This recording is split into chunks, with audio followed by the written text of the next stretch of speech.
बात करेंगे कोरोना संक्रमण की, इसकी रफ्तार पर कैसे काबू पाया गया। कवर्धा के कलेक्टर हमारे साथ मौजूद हैं, रमेश कुमार शर्मा जी। सर, बहुत बहुत आपका स्वागत है और आपसे ये समझना चाहेंगे कौन सा मॉडल आपने अपनाया, किस तरीके से प्रशासन ने काम किया कि आज रफ्तार पर काफी हद तक काबू पाया जा चुका है। नमस्कार। हम लोगों ने जो जिले में कोरोना संक्रमण की रोकथाम के लिए जो क्रिया अपनाई है, उसमें जी सबसे पहले जो मेन महत्वपूर्ण होती है कि अर्ली डिटेक्शन। जी। यदि हम कोरोना पेशेंट को जितनी जल्दी आइडेंटिफाई कर लेंगे, उनकी ट्रीटमेंट उतना आसान रहता है, कैजुअलिटी की संभावना उतनी कम रहती है। हम्म। तो हम लोगों ने टेस्टिंग पे सबसे ज्यादा ध्यान दिया और ज्यादा से ज्यादा मात्रा में हम लोगों ने टेस्टिंग किया और उनकी आइडेंटिफाई किया। दूसरी महत्वपूर्ण चीज हम लोगों ने ये किया कि जो हमारे जो अर्बन एरिया होते हैं, जहाँ पे भीड़ भाड़ ज्यादा होती है, हम्म। वहां पे हमने भीड़ को कंट्रोल करने के लिए जितने भी अर्बन एरिया होते हैं, उनकी सीमाओं पर हम्म। हमने सीलिंग का काम किया और वहां पर हम किसी भी व्यक्ति को उसके अंदर बिना कोरोना निगेटिव रिपोर्ट के अंदर आने से रोक लगाई। इसका परिणाम ये हुआ कि जिस किसी व्यक्ति को अपने आवश्यक कार्यों की वजह से शहर में आने की आवश्यकता होती थी, पहले अपना कोरोना जांच करवाता था। कोरोना जांच करती थी, रिपोर्ट जब निगेटिव आती थी तो वो अपना शहर में आके अपना जो आवश्यक कार्य निपटाते थे, अन्यथा वो अपना हॉस्पिटल, यदि उनको पेशेंट आते तो पॉजिटिव रिपोर्ट आने की स्थिति में उनको हॉस्पिटलाइज करते थे या होम आइसोलेशन की स्थिति में रखते थे। जी इससे हमारे पास ये होता था कि एसिम्प्टोमेटिक केसेस हमारे पास ज्यादा पहले आइडेंटिफाई होने लगे, जिससे तो और जो फैलाव मिली और सिटी के अंदर जो भीड़ आती है उस भीड़ को हमने रोक पाया। और जो सिटी के अंदर भीड़ थी उनमें से अधिकांश 90% से ज्यादा लोग हमें कोरोना निगेटिव लोग, क्योंकि हमने सीमाओं पे ही ये बंधन लगा दिया था कि पॉजिटिव रिपोर्ट से हम किसी भी व्यक्ति को हमारे जो अर्बन एरिया है उसके अंदर नहीं आने देंगे। पहली एक चीज। दूसरी चीज, हम लोगों ने ग्रामीण एरिया पे डोर टू डोर सर्वे करवाया 100% सभी गाँव में, और वहां पे ये देखा कि जिनमें भी सिम्टम्स है उन लोगों की टेस्टिंग पे हमने ध्यान दिया और वहां पर दवाइयों का वितरण जो प्रोफिलिक फाइल जो होती है, डॉक्टरों ने जो प्रिस्क्राइब किया है ऐसे पेशेंट के संबंध में, वो दवाइयों का वितरण चालू किया। तो हम लोगों ने एक तो ग्रामीण एरिया में डोर टू डोर सर्वे चालू कराया और अर्बन एरिया में जो भीड़ होती है उसको नियंत्रण के काम किया और टेस्टिंग पे ज्यादा ध्यान दिया हम लोगों ने। जी सर, मुश्किल ज्यादा पेश कहाँ आई, जो शहरी क्षेत्र था वहां या ग्रामीण इलाकों में ज्यादातर, क्योंकि ग्रामीण इलाकों में ज्यादा मुश्किल हालात बने रहे। है स्टार्टिंग में तो ये जो फैलाव चालू हुआ अर्बन एरिया से चालू हुआ, परंतु जब ग्रामीण एरिया में आया तो ग्रामीण एरिया में चूंकि 100% ग्रामीण एरिया में जो नियंत्रण करने में मुश्किलें आती है, पर सबसे आसान काम हमारे लिए ये रहा कि हम अपने जो हेल्थ कार्यकर्ता है, जो मितानिन होते हैं उनके माध्यम से, आंगनबाड़ी कार्यकर्ता के माध्यम से हमने डोर टू डोर सर्वे करवाया, जिससे हमें जो जिनमें भी सिम्टम्स है, जिनमें भी इस तरह के कोरोना के लक्षण दिख रहे हैं, उनकी आइडेंटिफिकेशन पे सबसे पहले हमने ध्यान दिया। और इसी के कारण यह है कि एक मतलब आज से 15 दिन पहले जो हमारे यहाँ 25% के आसपास पॉजिटिविटी रेट चल रही थी, आज हम 1.4% पॉजिटिविटी रेट पर है। बिल्कुल सर, होम आइसोलेशन के जो मरीज थे, जो पेशेंट थे, उनके लिए क्या व्यवस्था प्रशासन की ओर से की गई? लोगों ने यहाँ पे सेंट्रली कंट्रोल रूम बनाया हुआ है और वहाँ पे हमने 50 कर्मचारियों की ड्यूटी लगाई हुई है 3 शिफ्ट में, और हर पेशेंट से हम शाम को 2 बार, मतलब एक बार सुबह और एक बार शाम को उनसे बात किया करते हैं, उनकी हेल्थ के कंडीशन के संबंध में जानकारी लेते हैं, और यदि उनमें हमें 5 दिन बाद भी कोई सिम्टम्स बने हुए नजर आते हैं तो उनको हम हॉस्पिटलाइज करते हैं या उनको कोविड केयर सेंटर पे लाते हैं। बिल्कुल सर, बहुत से क्षेत्र में ये सुना गया जब शुरुआत हुई थी दूसरी लहर की, तो कहीं हॉस्पिटल्स में ऑक्सीजन की कमी या फिर इंजेक्शंस की कमी, तो इन मुश्किल हालातों से कैसे आप निकले, कैसे इनसे पार पाया और इनके लिए क्या व्यवस्था की गई आपकी ओर से? बेसिक रूप से डेफिनेटली जब सेकेंड लहर चालू हो रही थी तो हमारे यहाँ ऑक्सीजन सिलेंडर की संख्या 98 के आसपास थी। हम लोगों ने जैसे ही ये लहर के जो आसपास के जिलों में हमें ये पता चला कि कोरोना पेशेंट की संख्या बढ़ती जा रही है और ये फैलाव तो विस्तार की कार्रवाई विस्तार होते जा रहा है, तो हम लोगों ने ऑक्सीजन सिलेंडर जो परचेसिंग स्टोर की जो प्रक्रिया वो चालू कर लिया, और हम लोगों ने आज की स्थिति में हमारे पास 600 ऑक्सीजन सिलेंडर है, जिसके माध्यम से हम 287 ऑक्सीजन बेड हमने जिला स्तर से तैयार किया है। हमारे पास 3 सेंटर हैं, एक हमारे डिस्ट्रिक्ट कोविड हॉस्पिटल है जहाँ पे 98 ऑक्सीजन बेड है, दूसरा हमारे पास कोविड केयर सेंटर महाराजपुर में है वहाँ पे 100 ऑक्सीजन बेड की व्यवस्था की गई है।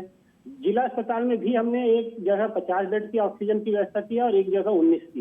इस प्रकार से आज हमारे पास 287 ऑक्सीजन युक्त बेड है। जी सर, एक चीज और आपसे समझना चाहेंगे कि सामाजिक संगठन या फिर वहां के जो प्रतिनिधि थे उन्होंने किस तरीके से प्रशासन की मदद की? प्रशासन को क्या खुद उनके पास जाना पड़ा या वो खुद मदद के लिए सामने आए, उन्होंने खुलकर सेवा की, मदद की?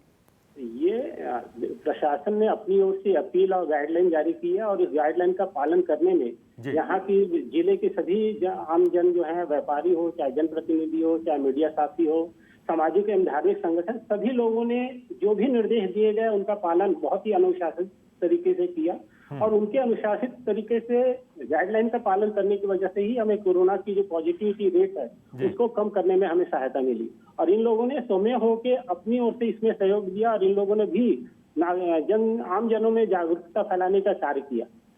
और बहुत सारे लोग जो हमारे पेशेंट के जो उनसे रिलेटिव आते थे उनके लिए जो भोजन की व्यवस्था करने में भी हमारे जो सामाजिक धार्मिक संगठन है उन लोगों ने किया। जहां तक इंफ्रास्ट्रक्चर डेवलप करने में भी व्यापारी एवं जनप्रतिनिधियों की ओर से सहयोग मिला है। बिल्कुल सर, शुरुआत में जब लॉकडाउन की स्थिति आई और वहां पर कोरोना कर्फ्यू लगाया गया, उस वक्त वहां पर जो दुकानदार थे, वहां पर रोज की जो दुकानें लगाते थे, उन लोगों ने क्या किसी तरीके का विरोध किया या फिर आसानी से वो प्रशासन की बात और शासन की बात को मान गए और उसके बाद सहयोग वो क्या करते रहे आगे? डेफिनेटली हम लोगों ने लॉकडाउन लगाने की प्रक्रिया को 3 स्टेप में किया बेसिकली। पहले तो हमने दुकानों की टाइमिंग फिक्स किए। पहले जब आसपास के जिलों में ही कोरोना फैला हुआ था, उसी बीच में हम लोगों ने पहले ही हमने दुकानों की टाइमिंग फिक्स किया, चेंबर ऑफ कॉमर्स के प्रतिनिधियों के साथ बात करके। उसके बाद हम लोगों ने सीधा दुकान बंद करने के बजाय हमने 12 से 4 के लिए टाइमिंग नियत किया और साथ ही साथ जितने भी अर्बन एरिया की जो सीमाएं हैं उनको सील किया। और उसके बाद भी थोड़ी ज्यादा पॉजिटिविटी रेट आने के बाद हमने लॉकडाउन लगाया। तो हमने चरणबद्ध तरीके से चेंबर ऑफ कॉमर्स और व्यापारी प्रतिनिधियों, जिले के जो मेन जिले वासियां हैं, जिले वासियों से हम लोगों ने संपर्क करके उनके सहमति से सारी व्यवस्था की। इसलिए किसी भी प्रकार के विरोध की स्थिति नहीं है। बिल्कुल सर, जिन लोगों के सामने रोजी रोटी की समस्या थी उनके लिए उन लोगों की कैसे मदद की गई? अनाज की, राशन की कैसे व्यवस्था की गई? इसमें बेसिक रूप से हमारे जो सामाजिक धार्मिक संगठन है उन्होंने महत्वपूर्ण भूमिका निभाई है और हम लोगों ने उनके ही माध्यम से जहाँ पर भी हमने टोटल लॉकडाउन सिर्फ 20 दिन के लिए लगाए थे, तो इस 20 दिन के लॉकडाउन के पीरियड में जहाँ पर भी हमें जरूरत थी, जिन लोगों को भी इसकी जरूरत थी, और सामाजिक धार्मिक संगठन के माध्यम से उनकी आवश्यकताएं की पूर्ति की गई। जी सर, ग्रामीण क्षेत्रों में जो डोर टू डोर सर्वे करवाया गया, आपने कहा कि उसमें शुरुआती दौर में ही हमने पता लगाने की कोशिश की कि कौन लोग इन्फेक्टेड हैं। क्या वो सर्वे अब भी जारी है और वो सर्वे क्या तब तक जारी रहेगा जब तक एक भी मरीज न मिलना शुरू हो जाए या पूरी तरीके से कोरोना चला जाए? नहीं, बिल्कुल, ये हमारा सर्वेक्षण हर 15 दिन में नियमित रूप से आगामी समय में भी चालू रहेगा और हर 15 दिनों में हम ये सर्वेक्षण का कार्य को रिपीट करेंगे। क्योंकि कोरोना तो ऐसा है कि आज किसी पेशेंट को नहीं है पर कल भी हो सकता है। तो ये प्रयास जो है हर 15 दिन में होगा। साथ ही साथ हमने कोटवारों के माध्यम से ये मुनादी करवा डेली, मतलब हर 1 हफ्ते में एक बार ये मुनादी होता है कि किसी में भी बेसिक ये जो लक्षण है कोरोना के, वो यदि आ रहे हैं तो मितानिन से या जो हमारे जो प्राइमरी हेल्थ वर्कर है उनसे संपर्क करें या डॉक्टर से संपर्क करें। और 15 दिनों में जो हमारे ये जो सर्वेक्षण का कार्य है वो नियमित रूप से जारी है। जी सर, एक चीज और आपसे समझना चाहेंगे कि वैक्सीनेशन को लेकर क्या व्यवस्था की गई है और ग्रामीण क्षेत्रों में वैक्सीनेशन को लेकर क्या स्थिति है? क्या वो एक्सेप्ट कर रहे हैं वैक्सीनेशन को? बेसिक रूप से 45 प्लस वालों में हमारी अभी वैक्सीनेशन की परसेंटेज 63% हम लोगों ने कवरेज कर लिया है। डेफिनेटली कुछ एरियाज में, ग्रामीण एरिया में विरोध की स्थिति है। हम इसमें जन जागरूकता फैलाने का काम कर रहे हैं और जन जागरूकता फैलाकर इसको कार्य को हम उनको कन्विंस करने का प्रयास कर रहे हैं और उनकी सहमति से ही, उनको कन्विंस करके ही हम एक बाद एक विलेजेस में इसको वैक्सीनेशन के कार्य को आगे बढ़ा रहे हैं। बिल्कुल सर, तीसरी लहर को लेकर क्या तैयारियां हैं? बेसिक रूप से अभी हमारे पास जैसे 489 बेड की व्यवस्था है, जिसमें से 277 ऑक्सीजन युक्त बेड है। परंतु हमारे पास टोटल आज की स्थिति में एक्टिव मरीज 715 है, जिनमें से 673 को होम आइसोलेशन, मतलब वो एसिम्प्टोमेटिक केसेज हैं। हमारे हॉस्पिटल में अभी 15 और प्राइवेट हॉस्पिटल में 27 लोग हैं। तो आज भी हमारे पास बेड पर्याप्त है। फिर भी हम लोगों ने इसके अलावा इस 489 के अलावा एक 200 बेड के और कोविड केयर सेंटर बनाने के लिए हम लोगों ने पूरी इंफ्रास्ट्रक्चर डेवलप कर लिया है। साथ ही साथ जो हमारे कम्युनिटी हेल्थ सेंटर है 6, वहाँ पर भी 25-25 बेड के कोविड हॉस्पिटल के रूप में उसको यूज करने के लिए हम लोगों ने व्यवस्था की हुई है। जी सर, कोरोना के साथ साथ एक और चैलेंज है, एक बड़ी चुनौती है ब्लैक फंगस की। उसको लेकर किस तरीके से व्यवस्था की जा रही, क्योंकि ये भी लड़ाई लंबी चलने वाली है। हाँ बिल्कुल, अभी हम लोगों ने इसके लिए जो जिला अस्पताल है वहाँ पे ओपीडी की व्यवस्था करवाई हुई है। और अभी तो प्रारंभिक स्तर पे ये जो है हमारे यहाँ के जो मेडिकल कॉलेजेज हैं या एम्स है वहीं पे इसका ट्रीटमेंट हो रहा है।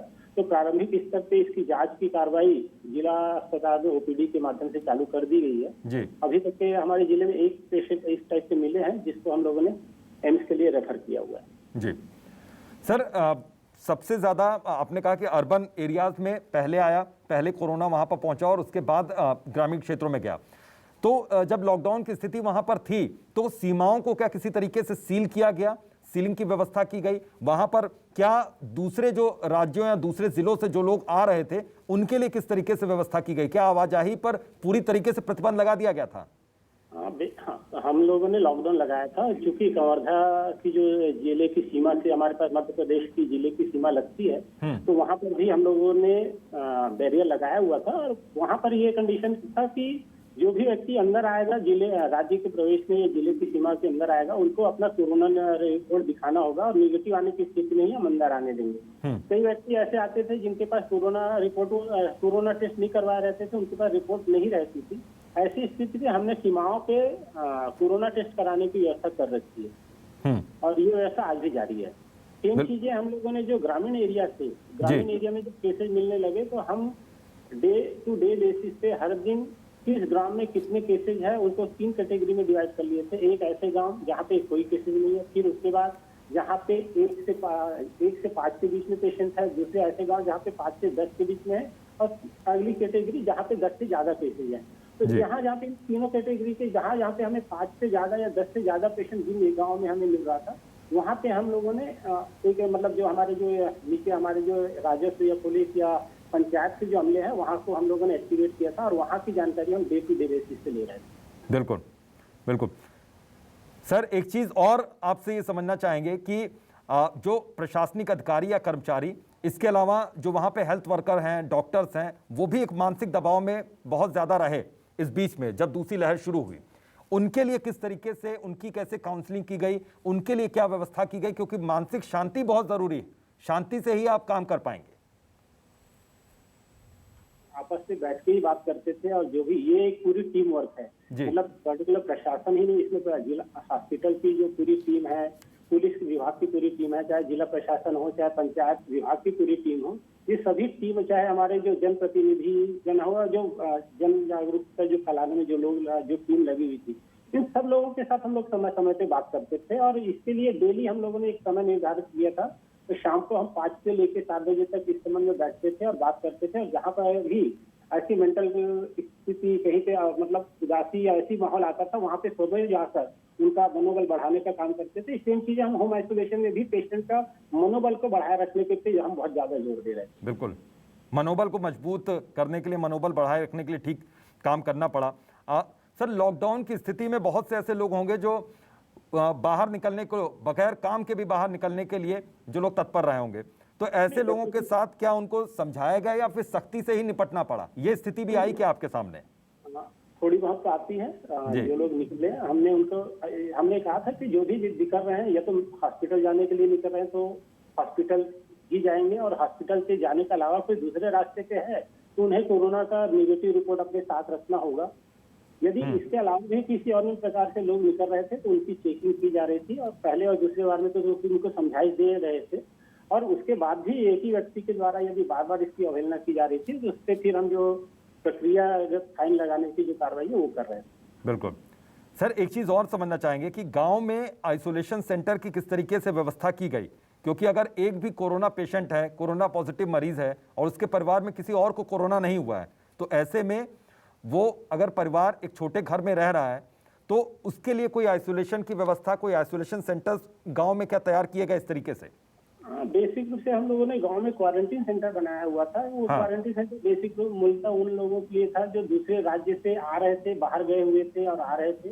उनको पहले हम जब भी गांव में आते थे तो क्वारंटीन सेंटर में रखते थे, और सबसे पहले जो आते थे बाहर से उनका टेस्ट किया जाता था। टेस्ट पॉजिटिव होने पे उनको, यदि उनके घर में होम आइसोलेशन की स्थिति है तो हम उनके घर के लिए होम आइसोलेशन के लिए उनकी सहमति से देते थे। अन्यथा जो हमारा कोविड केयर सेंटर महाराष्ट्र में बना हुआ है वहाँ उनको हम शिफ्ट करते थे। जी, तो सर ऐसे केसेस पकड़ में आए जो दूसरे जिलों से और राज्यों से आ रहे थे, क्या कोरोना पेशेंट उसमें पकड़ में आए कि पॉजिटिव केसेस ज़्यादा हैं शुरुआत में, और अभी भी क्या केसेस ऐसे आ रहे हैं सामने कि अब संख्या कम हो गई? अब संख्या कम हो गई है हमारे यहाँ। जैसे बताया कि पॉजिटिविटी रेट बीच में हमारे यहाँ 24-25% के बीच में चले गया था। आज हमारे पास पॉजिटिविटी रेट 1.4% है, जबकि इंस्पाइट की हम बाउंड्री पर जो हमारी जिले की सीमा है वहाँ पर भी टेस्ट की प्रक्रिया कंटिन्यू कर रहे हैं। तो मतलब अब हमारे पास पॉजिटिव केसेस कम आ रहे हैं जी। पहले हमारे पास ज्यादा थे पर अब कम हो गई है जी। तो सर उम्मीद करते हैं कि अब पूरे इलाके में अनलॉक की प्रक्रिया जब शुरू होगी तो सब कुछ ठीक ठाक रहेगा, क्योंकि लॉकडाउन की स्थिति में वहाँ पर कंट्रोल में है चीज़ें, लेकिन उसके बाद भी ये नियम तो कम से कम लागू रहेंगे, शर्तें तो लागू रहेंगी। अभी भी हम लोगों ने जैसे अनलॉक की प्रक्रिया चालू की है, अर्बन एरिया में दुकानों को ओपन करने की अनुमति दी हुई है। अभी भी हमारी वो स्थिति है कि जिले की सीमाओं पे हम कोरोना टेस्ट करवाने के बाद ही अंदर आने दे रहे हैं। ये स्टेप बाय स्टेप ही हम पूरी तरह से ओपन करेंगे। दुकानें और उनकी जो मेन लोग जो अपनी रोजी रोटी के लिए या अपने कार्य के लिए बाहर जाते हैं उनको बाहर जाने की अनुमति दी जाएगी। परंतु भीड़ भाड़ वाले एरिया होते हैं, जैसे मार्केट प्लेस होता है या थिएटर होता है या जो मॉल होते हैं, वहाँ पे हम लोगों का प्रयास रहेगा कि नेगेटिव रिपोर्ट के साथ ही अंदर जाने दिया जाए। जी सर, एक चीज़ और कि वैक्सीनेशन की प्रक्रिया शुरू हो गई, लेकिन बहुत से ऐसे ग्रामीण क्षेत्रों में ये सुना गया कि वैक्सीन को लेकर बहुत सी रूमर्स, बहुत सी अफवाहें रहीं गांव के लोगों में, और वो वैक्सीन लगाने के लिए उतनी तत्परता से सामने नहीं आए जिस तरीके से शहरी लोग सामने आए थे। तो क्या इस स्थिति से आपको भी रूबरू होना पड़ा? बिल्कुल, इससे मतलब ये जो जिस तरह से रीमर फैला है उसी रीमर को दूर करने के लिए हमारे पास जो जनप्रतिनिधियां हैं या मीडिया है, सामाजिक संगठन है, विभिन्न समाज के जो जिला प्रमुख और ब्लॉक प्रमुख होते हैं, विभिन्न संप्रदाय के जो गुरु होते हैं, इवन हमारे जो प्रशासनिक अधिकारी हैं, उन सबके माध्यम से ग्रामीण स्तर पे ग्रामीणों को यह समझाने का प्रयास कर रहे हैं। और इसी का परिणाम है कि कंटिन्यू रूप से ये प्रयास जारी है और आज की स्थिति में 45+ एज वालों में 63% वैक्सीनेशन का काम हो चुका है। यानी कि स्वास्थ्य विभाग की टीम अगर गांव में जा रही है प्रशासन के सहयोग से, प्रशासन के साथ में, तो उन्हें वहां पर कोई खास विरोध का सामना नहीं करना पड़ रहा है। ग्रामीण लोग जान रहे हैं, समझ रहे हैं चीजों को। एक दो जगह विरोध की स्थिति आई थी, इसलिए हम लोगों का प्रयास रहता है कि किसी भी गांव में टीम भेजने के पहले हम 3-4 दिन तक के वहाँ पे जन जागरूकता का जो कार्यक्रम है वो हम पहले चलाते हैं। उसके बाद टीम भेजते हैं जैसे कि जिससे कि ये जो ऑकवर्ड स्थिति जो क्रिएट होती है वो ना हो। तो एक दो जगह छुटपुटी हुए हैं, बाकी ऐसी स्थिति अभी नहीं आई। जी सर, स्वास्थ्य केंद्रों का क्या हाल है गाँव में? वहाँ के जो सामुदायिक स्वास्थ्य केंद्र हैं और जो हॉस्पिटल्स हैं उनका क्या हाल है? वहाँ पर व्यवस्था और चाक चौबंद कर दी गई है क्या? नहीं, मैंने बताया ना कि अभी तो हम लोगों ने जो कोविड हॉस्पिटल या कोविड केयर सेंटर है जिला पे बना के रखे हैं, परंतु हमारी अगली तैयारी जो है, जो हमारे 6 कम्युनिटी हेल्थ सेंटर हैं या जो बड़े हमारे जो 10 PHC हैं, वहाँ पर हम कोरोना हॉस्पिटल के रूप में उसको डेवलप करने की काम कर रहे हैं। पर्टिकुलर हम लोगों ने DMS के साइड से जो 2nd ANM की भी नियुक्ति की हुई है इसमें। जी सर, एक रेमडेसिविर इंजेक्शन की बहुत ज्यादा जरूरत पड़ी इस बीच में, तो उसके इंजेक्शन की भरपाई किस तरीके से हुई? कैसे प्रशासन ने उन इंजेक्शन की व्यवस्था की? नॉट ओनली इंजेक्शन की बल्कि ऑक्सीजन सिलेंडर के लिए माननीय मंत्री जी के माध्यम से शासन के माध्यम से हम लोगों ने लगातार संपर्क में रहे और शासन के द्वारा और माननीय मंत्री जी के द्वारा यहाँ पर सतत रूप से आपूर्ति कराई गई। और यहाँ पे स्टार्टिंग में जब ये आया था तो थोड़ी सी क्राइसिस हुई थी, परंतु विदिन अ वीक ये सब चीज मेंटेन हो गया। जी सर, कॉल सेंटर की आपने बात की कि कॉल सेंटर्स वहाँ पर एक तरीके से काम कर रहे हैं, काउंसलिंग कर रहे हैं जो होम आइसोलेशन में जो पेशेंट हैं, क्या वो कॉल सेंटर अभी भी काम कर रहे हैं और आगे भी अभी करते रहेंगे क्या? हाँ बिल्कुल, और जब तक होम आइसोलेशन की फैसिलिटी चलते रहेगी, होम आइसोलेशन में लोग रहेंगे, वो हमारा कॉल सेंटर कंटिन्यू जारी रहेगा। जी, और सर डॉक्टर्स का जो किस तरीके से काम करने की समय कार्यशैली है, क्योंकि 24 घंटे का काम डॉक्टर्स का भी है और 24 घंटे का काम आप लोगों का भी है, तो किस तरीके से आपसी सहयोग, आपसी तालमेल आप लोग बिठा रहे हैं? डॉक्टरों के साथ डॉक्टरों के और पूरे स्वास्थ्य विभाग की अमले विगत 1 वर्षों से लगातार इसमें काम कर रही है। और हम लोगों ने कोविड हॉस्पिटल या कोविड केयर सेंटर में जिन डॉक्टरों या चिकित्सा के स्टाफ के लोगों की जो ड्यूटी लगाई गई है उसको हम लोगों ने रोस्टर पे लगा रखे हैं। यहाँ पे जितने भी हमारे पास मैन पावर उपलब्ध है उनके माध्यम से उसको रोस्टर में लगा रहे हैं। हर 10 दिन के बाद उनको 10 दिन के लिए एग्जाम कर रहे हैं होम आइसोलेशन के लिए। जी सर, कवर्धा के लोगों को कोई मैसेज, कोई संदेश आप देना चाहते हैं तो हमारे प्लेटफॉर्म से, हमारे इस माध्यम से, इसके जरिए आप दे सकते हैं। बिल्कुल। इस बीमारी के संक्रमण को रोकने के लिए सबसे महत्वपूर्ण जरूरी होता है कि टेस्टिंग। यदि हमें शारीरिक रूप से किसी भी प्रकार की तकलीफ आ रही है तो सबसे पहले हमें कोरोना टेस्ट करवाना चाहिए, क्योंकि आइडेंटिफिकेशन में या चिन्हांकन में देरी होने से परिस्थितियां बिगड़ती है। जब भी यदि अत्यावश्यक कार्य ना हो तो घर से बाहर ना निकले। अत्यावश्यक कार्य होने पे घर से बाहर आने की स्थिति में 100% मास्क का उपयोग करें। बार बार हाथ सैनिटाइज करते रहे। अपने हाथों को फेस पे ले जाने के पहले जरूर हाथ धो लें और फिजिकल डिस्टेंसिंग का पालन करें। जो कोरोना गाइडलाइन जो पालन जारी किया गया है प्रशासन के द्वारा समय समय पे और जारी किए जाते हैं, उनका पालन करने की ही मेरी अपील है सभी आमजनों। बिल्कुल, यानी कि लॉकडाउन हट भी जाए, आप कोरोना गाइडलाइन का पालन जरूर करते रहिए। बिल्कुल, वो बहुत जरूरी है। ये वो बहुत जरूरी है। सर, बहुत बहुत शुक्रिया और अपना कीमती वक्त देने के लिए आपका। तो हमारे साथ रमेश कुमार शर्मा जी जुड़े हुए थे और किस तरीके से उन्होंने बताया कि वहां पर आप कैसे उन्होंने काम किया, दिन रात किस तरीके से काम किया। वहां का जो स्वास्थ्य विभाग था, जो वहां का महकमा था, प्रशासनिक महकमे की बात करें या फिर स्वास्थ्य विभाग की बात करें, किस तरीके से मिलजुल कर काम किया। सबसे बड़ी मुश्किल यहां पर बनकर सामने आई ग्रामीण क्षेत्रों में, जहां पर वैक्सीनेशन को लेकर भी मुश्किल है और शुरुआती दौर में कोविड पेशेंट वहां पर सामने नहीं आ रहे थे। उनके लिए डोर टू डोर कैंपेनिंग की गई, घर घर जाकर समझाया गया, पूछा गया, जानकारी इकट्ठा की गई। उनके लिए कॉल सेंटर्स भी बनाए गए ताकि फोन पर ही काउंसलिंग हो, होम आइसोलेशन की व्यवस्था हो, क्वारंटीन सेंटर वहां पर बनाए गए जो दूसरे राज्यों, दूसरे जिलों से वहां जो लोग पहुंचे उनके लिए। तो ये सारी व्यवस्थाएं अभी भी चल रही हैं और ये कहा जा रहा है कि तीसरी लहर के लिए भी पूरी तरीके से प्रशासन वहां पर मुस्तैद है। तो बहरहाल अभी के लिए इतना ही। देखते रहिए न्यूज़ 24 मध्य प्रदेश छत्तीसगढ़।